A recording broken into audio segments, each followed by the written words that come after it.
Message passing neural networks for partial charge assignment to metal organic frameworks. I'm Corey Simon. I'm an assistant professor of chemical engineering at Oregon State University. I'll start by acknowledging our collaborative interdisciplinary team on this project: Ali Raza, Arnie Sturluson, me, and Fern. Fern is a professor in computer science. Ali and Arnie are PhD students. You can read about the contents of our presentation, which are published in the Journal of Physical Chemistry C. Metal organic frameworks, or MOFs, are crystalline, nanoporous materials that exhibit very large internal surface areas. For example, shown is the MOF copper BTC and its crystal structure. Copper BTC exhibits 2,000 meters squared of internal surface area for every gram. These large internal surface areas impart MOFs with adsorption-based engineering applications in storing, separating, and sensing gases.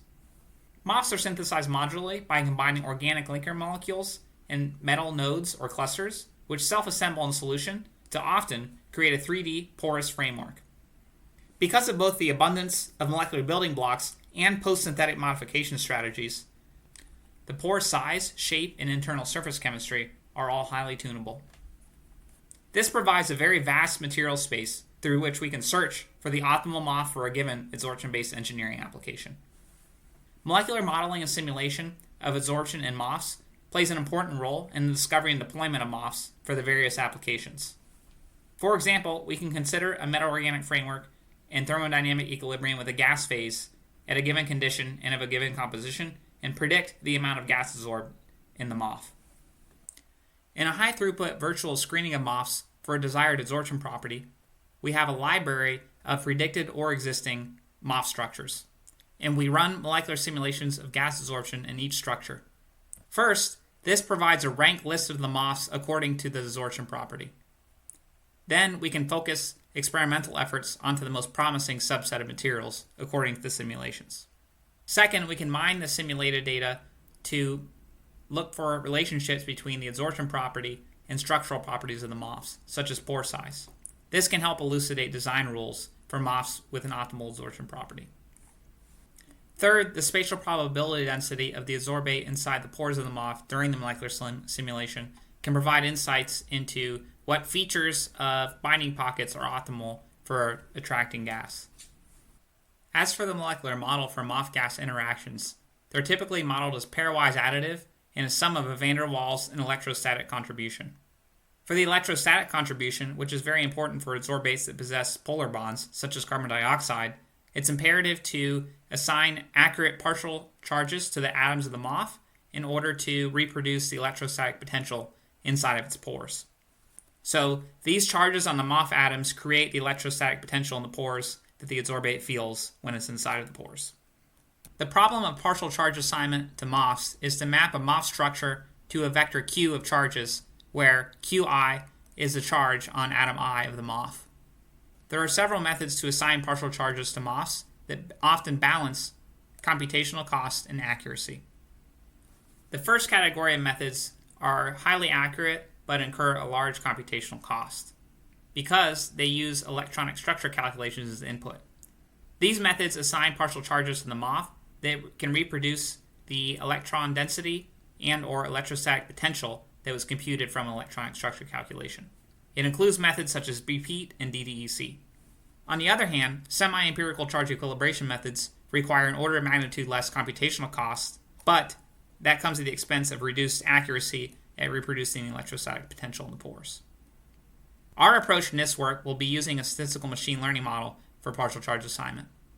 The idea is that if the charges used to train these machine learning models are highly accurate, then the machine learning model, when given an unseen MOFs, can assign very accurate charges to it, but at a very much reduced computational cost.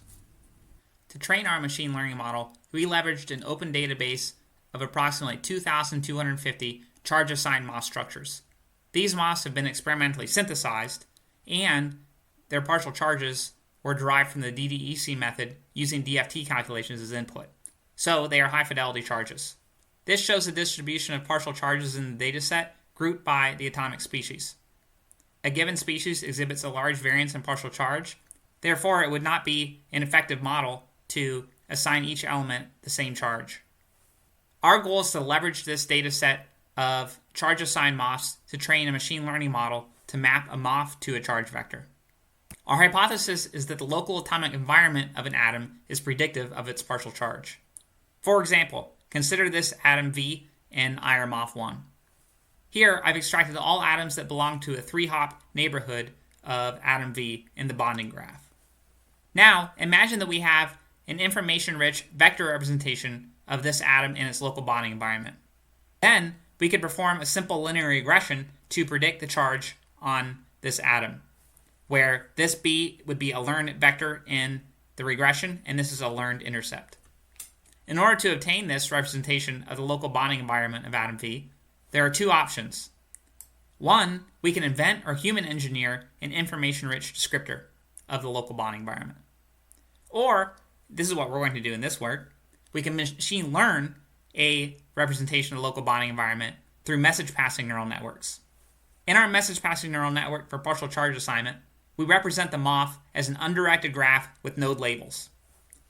So we only have a node feature matrix, which is a one-hot encoding of its element types, and an adjacency matrix describing the edges that are representing the bonds. Our MPNN will map this bonding graph to a vector of partial point charges. We will also consider the constraint that all of the charges have to sum to 0. So to show you how the MPNN works, I'm going to walk you through the forward pass. I'll now walk you through the process of how the MPNN learns the vector representation of atom V and its local bonding environment. Node V has a feature vector that is a one-hot encoding of its element type. Each element of this feature vector represents a chemical element. So it's 0 because it's not hydrogen, zinc, etc., but it's 1 because it's a carbon, so one hot. We then use a dense layer to map the one-hot encoding of the element to a dense, information-rich element embedding that is lower dimensional than the one-hot encodings. This element embedding is used to initialize the hidden node feature. We elongate it and concatenate it with zeros to reflect the fact that the hidden node feature is going to encapsulate more information because it's about the whole local bonding environment as opposed to simply the chemical identity of the node. In the message passing phase, information is exchanged across edges between neighboring nodes. So node V in the first message passing time step will receive information from its 3 neighbors. Particularly, the hidden representations of the neighbors are summed and then transformed with a learned matrix, and that is how the aggregated message received by node V in time step 1 is composed. The hidden representation of node V is then updated using a gated recurrent unit, which is a recurrent neural network, based upon the message that it received from its neighbors and its current hidden representation. At this point, the hidden representation contains information a graph distance 1 away from node V, because that's the information that has passed to it. Each time step of message passing increases the scope of the local bonding environment with which the vector representation is enriched. For example, after 3 rounds of message passing, the hidden representation encapsulates information about the 3-hop neighborhood of node V, shown here on the right. At this point, we can now use this representation of node V within its local bonding environment to predict the charge on it. We can do this by a simple linear regression, where this B vector and this B0 intercept are learned parameters. We call this the preliminary predicted charge because these charges do not satisfy graph-level charge neutrality. So the sum of these charges over the MOF does not equal 0. The reason is that we're predicting the charge on node V independently of all of the other nodes, so there's no guarantee that the MOF is going to be charge neutral. The idea now is to correct these preliminary charges by distributing the excess charge on the MOF to the nodes. However, we do not distribute this excess charge uniformly. Instead, we develop a probabilistic framework that allows us to distribute the excess charge such that local atomic environments with a high variance in a data set, a high variance in a charge, receive more of the excess charge, whereas atoms with less variance receive less of the excess charge. We model the probabilistic distribution of the charge on node V given its hidden representation as Gaussian with a mean equal to the preliminary predicted charge. Remember, this is predicted from the hidden representation. And a variance, which is also predicted from the hidden representation. Again, these are learned parameters. The soft plus is to ensure positivity.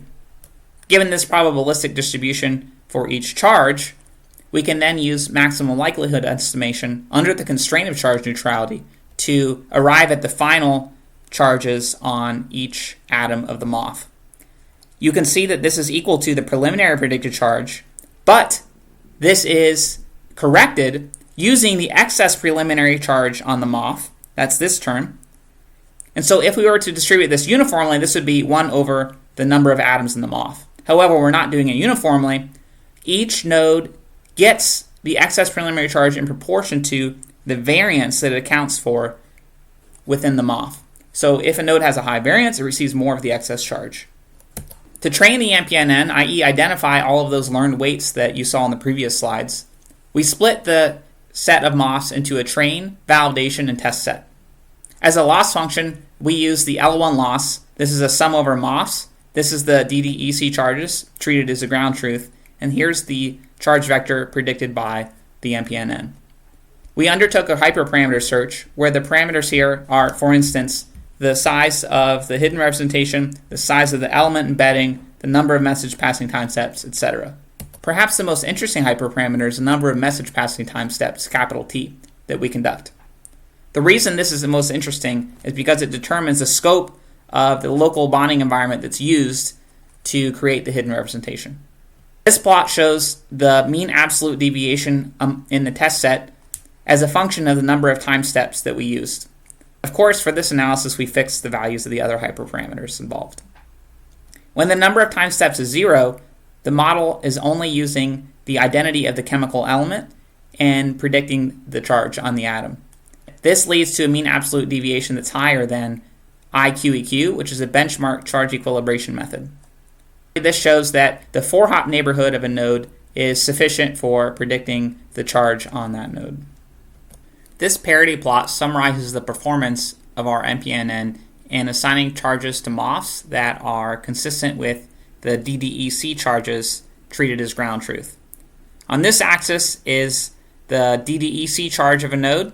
Here is the predicted charge predicted by our MPNN. The color shows the count of the number of atoms that fall within the respective bin. The density tends to hug the diagonal line here. The mean absolute deviation of the predicted charge against the ground truth charges is 0.025. Note that this is test data, so the charges on these nodes were not included in the training set of the MPNN. Let's compare this mean absolute deviation to a few baseline models. The most naive baseline model is to ignore any charges on the MOF and assign every atom to have a charge of 0. This gives an MAD of 0.32. The next most naive model is perhaps to assign each atom to be the mean partial charge of that type of element in the training data set. This gives an MAD of 0.15. According to this study, IQEQ is a charge equilibration method that produces charges that are most correlated with DDEC charges. This method gives an MAD of 0.118, which you can compare to our MAD here. So our MPNN assigns charges that are much more correlated with the DDEC charges than the best semi-empirical charge equilibration method. These methods are really commonly used. In addition, our MPNN only takes about 3 seconds to assign partial charges to a MOF. In summary, we designed and trained a message-passing neural network that takes as input a meta-organic framework structure represented as a raw, undirected graph with node labels, and it maps it to a vector of partial point charges, the partial charge assigned to each atom of the MOF, under a charge neutrality constraint. Our message-passing neural network predicts the partial charge on an atom on the basis of its local bonding environment. As opposed to engineering a feature vector that represents the local atomic environment of a certain node, our MPNN, through message passing, automatically learns an information-rich vector representation of the local atomic environment of each node within the MOF. As training data, we leverage the open Core MOF database with DDEC assigned charges, and we thank these groups for making their data openly available, which enabled our study. We encourage more of this. Our trained MPNN achieves very good performance on test data and can assign partial charges that are more faithful to DEC charges than the best semi-empirical charge equilibration method. Moreover, our code is openly available and easy to use on GitHub for assigning partial charges to MOFs to enable high-throughput computational screenings in MOFs for their various adsorption-based engineering applications. I would like to thank again our collaborative team at Oregon State University, and thank you for listening.